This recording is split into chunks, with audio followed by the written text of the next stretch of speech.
സർക്കാർ നിരന്തരം ഇടപെട്ടു, ആവശ്യമായ ഫണ്ടും നൽകി.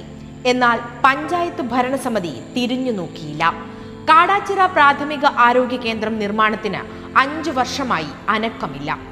പ്രാഥമിക ആരോഗ്യ കേന്ദ്രങ്ങളെ കുടുംബാരോഗ്യ കേന്ദ്രങ്ങളാക്കി മാറ്റാനുള്ള സർക്കാർ തീരുമാനത്തിന്റെ ഭാഗമായാണ് കാടാച്ചിറ പ്രാഥമിക ആരോഗ്യ കേന്ദ്രം കുടുംബാരോഗ്യ കേന്ദ്രമായി മാറിയത്.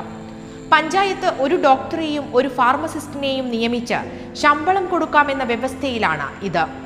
കാലത്ത് 8 മണി മുതൽ 12 മണി വരെ മാത്രമുണ്ടായിരുന്ന ഡോക്ടർമാരുടെ സേവനം ഇപ്പോൾ വൈകുന്നേരം 6 മണി വരെ ലഭ്യമാക്കാൻ സാധിച്ചതും കഴിഞ്ഞ ഭരണസമിതിയുടെ ഇടപെടലിലൂടെയാണ്. 1,50,00,000 രൂപ MLAയുടെ ആസ്തി വികസന ഫണ്ടും NHM ഫണ്ടും ചേർത്ത് 2 നിലകളിലായി പുതിയ കുടുംബാരോഗ്യ കേന്ദ്രം നിർമ്മിക്കാൻ കഴിഞ്ഞ ഭരണസമിതിയാണ് തീരുമാനിച്ചത്.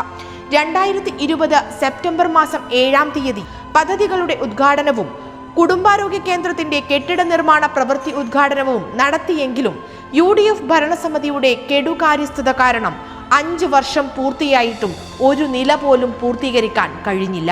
പഞ്ചായത്തിന്റെ ഗുരുതരമായ പിടിപ്പുകേടിനെതിരെ നാട്ടുകാർ രോഷാകുലരാണ്.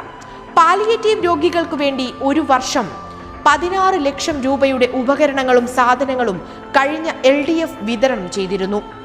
എന്നാൽ UDF കേവലം 22 പേർക്ക് 500 രൂപയുടെ കിറ്റ് പേരിന് കൊടുക്കുന്നു. കഴിഞ്ഞ 5 വർഷക്കാലമായി പാലിയേറ്റീവ് ഉപകരണങ്ങൾ ഒന്നും തന്നെ വാങ്ങിയിട്ടുമില്ല. 2 കാലം 2 ഭരണം. ആര് ജനങ്ങൾക്കൊപ്പം, ആര് ജനവിരുദ്ധർ? തിരിച്ചറിയുക.